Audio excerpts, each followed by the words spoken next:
ಬೆಲ್ಲದ ಆರತಿನ ಆಂಜನೇಯ ಸ್ವಾಮಿಗೆ ಮಾಡಬಹುದು.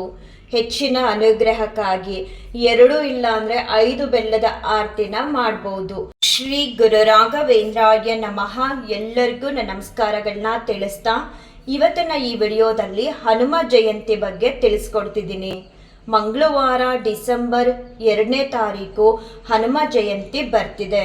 ಡಿಸೆಂಬರ್ 2ನೇ ತಾರೀಕು ಮಂಗಳವಾರ ದ್ವಾದಶಿ ಕೂಡ ಇದೆ. ಮಂಗಳವಾರ ಅಂತ ಅಂದ್ರೇನೆ ಆಂಜನೇಯ ಸ್ವಾಮಿಯವರ ವಾರ.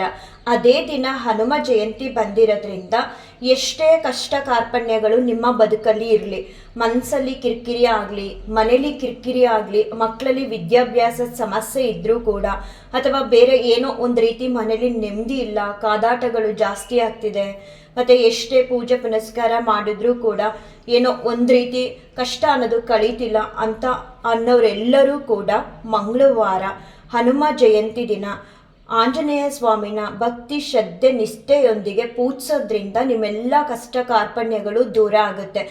ನಿಮ್ಮ ಮನೆಗಳಲ್ಲಿ ಆಂಜನೇಯ ಸ್ವಾಮಿ ಫೋಟೋ ಇದ್ದರೆ ಶುಭ್ರವಾದ ಒಂದು ಬಟ್ಟೆಯಿಂದ ಫೋಟೋನ ಒರೆಸಿ ಫೋಟೋಗೆ ಗಂಧ ಕುಂಕುಮನ ಇಡ್ಬೋದು. ಆಂಜನೇಯ ಸ್ವಾಮಿಯವರಿಗೆ ಕೇಸರಿ ಇಟ್ಟರೆ ತುಂಬ ಒಳ್ಳೆಯದು. ಕೇಸರಿ ಇಲ್ಲ ಚಂದನನ ಇಟ್ಟರೆ ತುಂಬ ಒಳ್ಳೆಯದು. ಇದ್ದರೆ ನಿಮ್ಮ ಮನೆಗಳಲ್ಲಿ ಅದನ್ನು ಕೂಡ ಆಂಜನೇಯ ಸ್ವಾಮಿಗೆ ಇಟ್ಟು ನಂತರ ಆಂಜನೇಯ ಸ್ವಾಮಿಯವರಿಗೆ ತುಳಸಿನ ಅರ್ಪಣೆ ಮಾಡಿದ್ರೆ ತುಂಬ ಒಳ್ಳೆಯದು. ತುಳಸಿನ ಅರ್ಪಣೆ ಮಾಡಿ, ಇಲ್ಲ ಬಗೆ ಬಗೆಯಾದ ಹೂಗಳಿಂದ ಆಂಜನೇಯ ಸ್ವಾಮಿಗೆ ಅಲಂಕಾರನ ಮಾಡಿ, ಮತ್ತೆ 2 ತುಪ್ಪದ ದೀಪಗಳನ್ನ ಹಚ್ಚಿ ಆಂಜನೇಯ ಸ್ವಾಮಿ ಫೋಟೋ ಮುಂದೆ ನೈವೇದ್ಯಕ್ಕೆ ಅಂತ ಹೇಳಿ ಏನಾದರೂ ಸಿಹಿ ಮಾಡ್ಬೋದು. ಅಕಸ್ಮಾತ್ ನಾವು ಮಾಡೋದಕ್ಕಾಗಲ್ಲ ಅಂತ ಅನ್ನೋರು ವಿಳ್ಯದೆಲೆ, ಅಡಿಕೆ, ಬಾಳೆಹಣ್ಣ ಇಟ್ಟು ಆಂಜನೇಯ ಸ್ವಾಮಿಗೆ ನಿಮ್ಮ ಕಷ್ಟ ಕಾರ್ಪಣ್ಯಗಳನ್ನೆಲ್ಲ ಬೇಡಿಕೊಂಡು ನೈವೇದ್ಯನ ಮಾಡಿ ಧೂಪ ದೀಪಗಳಿಂದ ಆರತಿನ ಮಾಡಿ ಆಂಜನೇಯ ಸ್ವಾಮಿಯ ಅನುಗ್ರಹ ನಿಮ್ಮೆಲ್ಲರ ಮೇಲೂ ಕೂಡ ಆಗುತ್ತೆ. ಇದ್ರ ಜೊತೆಗೆ ನೀವು ಮನೆಗಳಲ್ಲಿ ಬೆಲ್ಲದ ಆರತಿನ ಆಂಜನೇಯ ಸ್ವಾಮಿಗೆ ಮಾಡಬಹುದು. ಹೆಚ್ಚಿನ ಅನುಗ್ರಹಕ್ಕಾಗಿ 2 ಇಲ್ಲ ಅಂದ್ರೆ 5 ಬೆಲ್ಲದ ಆರತಿನ ಮಾಡಬಹುದು. ಮನೆಗಳಲ್ಲಿ ನಾವು ಆಂಜನೇಯ ಸ್ವಾಮಿ ಫೋಟೋನ ಇಟ್ಕೊಂಡಿಲ್ಲ ಅಂತ ಅನ್ನೋರು ಡಿಸೆಂಬರ್ 2ನೇ ತಾರೀಕು ಮಂಗಳವಾರ ಹನುಮ ಜಯಂತಿ ದಿನ ಆಂಜನೇಯ ಸ್ವಾಮಿ ದೇವಸ್ಥಾನಕ್ಕೆ ಹೋಗಿ ಅಲ್ಲೂ ಕೂಡ ನೀವು ಬೆಲ್ಲದ ಆರತಿನ ಮಾಡ್ಬೋದು ವಿಶೇಷವಾದ ಅನುಗ್ರಹಕ್ಕಾಗಿ. ಇಲ್ಲ ಮನೇಲಿ ಸರಳವಾಗಿ ನಾವು ಆಂಜನೇಯ ಸ್ವಾಮಿಗೆ ಪೂಜೆನ ಸಲ್ಲಿಸ್ತೀವಿ ಮಂಗಳವಾರ ಅಂತ ಅನ್ನೋರು ಆಲ್ರೆಡಿ ಹೇಳಿದ್ನಲ್ಲ, ಅಷ್ಟು ಮಾಡಿದ್ರೆ ಸಾಕು. ಆಂಜನೇಯ ಸ್ವಾಮಿ ದೇವಸ್ಥಾನಕ್ಕೆ ಹೋಗಿ ಬೆಲ್ಲದ ಆರತಿ ಮಾಡೋದ್ರ ಜೊತೆಗೆ ತುಳಸಿನೂ ಕೂಡ ತಗೊಂಡೋಗಿ ಕೊಡ್ಬೋದು.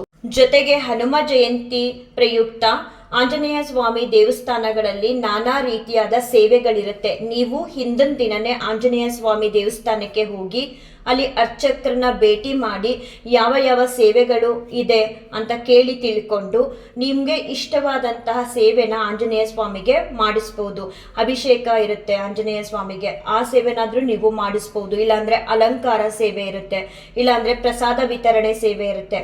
ಈ ರೀತಿ ನಾನಾ ರೀತಿ ಸೇವೆಗಳನ್ನ ದೇವಸ್ಥಾನಗಳಲ್ಲಿ ಆಂಜನೇಯ ಸ್ವಾಮಿಗೆ ಮಾಡಿಸ್ತಾರೆ. ಅದರಲ್ಲಿ ನೀವು ಕೂಡ ಭಾಗಿಯಾಗಬಹುದು. ಇದನ್ನೆಲ್ಲ ಮಾಡೋದಕ್ಕಾಗಲ್ಲ ಮನೇಲಿ ಅಂತ ಅನ್ನೋರು, ಅಥವಾ ಮನೆಯಲ್ಲಿ ಆಂಜನೇಯ ಸ್ವಾಮಿಗೂ ಕೂಡ ನಾವು ಸೇವೆನ ಸಲ್ಲಿಸಿ ಚಿಕ್ಕದಾಗಿ ದೇವಸ್ಥಾನಗಳಲ್ಲೂ ಕೂಡ ನಾವು ಸೇವೆಯಲ್ಲಿ ಭಾಗಿಯಾಗ್ತೀವಿ ಅಂತ ಅನ್ನೋರು ಮಾಡ್ಬೋದು. ಇನ್ನು ಆಂಜನೇಯ ಸ್ವಾಮಿಗೆ ಹನುಮ ಜಯಂತಿ ದಿನ ಇಷ್ಟವಾದಂತಹ ಶ್ಲೋಕಗಳನ್ನ ನೀವು ಹೇಳ್ಕೋಬಹುದು. ಮನೇಲೂ ಹೇಳ್ಕೋಬಹುದು, ಆಂಜನೇಯ ಸ್ವಾಮಿ ದೇವಸ್ಥಾನಕ್ಕೆ ಹೋದಾಗ್ಲೂ ಹೇಳ್ಕೋಬಹುದು.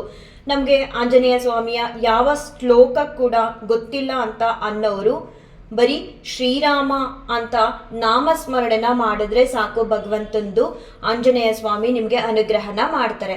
ಹನುಮ ಚಾಲೀಸ್ ಸಿಗುತ್ತೆ, ನೀವು ಫೋನಲ್ಲಿ ಪ್ಲೇ ಮಾಡಿ ಕೂಡ ಕೇಳಿಸ್ಕೋಬಹುದು. ಇಲ್ಲ ಅಂದರೆ ಕಲ್ತಿದ್ರೆ ಹನುಮಾನ್ ಚಾಲೀಸ್ನ ನೀವು ಆ ದಿನ ಹೇಳ್ಕೋಬಹುದು. ಆಂಜನೇಯ ಸ್ವಾಮಿಯ ಅನುಗ್ರಹ ಆಶೀರ್ವಾದ ನಿಮ್ಮೆಲ್ಲರ ಮೇಲೂ ಇರಲಿ ಅಂತ ನಾನು ರಾಯರ ಹತ್ರ ಬೇಡಿಕೊಳ್ತಾ ಈ ವಿಡಿಯೋನ ಎಂಡ್ ಮಾಡ್ತೀನಿ. ಶ್ರೀ ಕೃಷ್ಣಾರ್ಪಣ ಮಸ್ತು, ಶ್ರೀ ಕೃಷ್ಣಾರ್ಪಣ ಮಸ್ತು, ಶ್ರೀ ಕೃಷ್ಣಾರ್ಪಣ ಮಸ್ತು.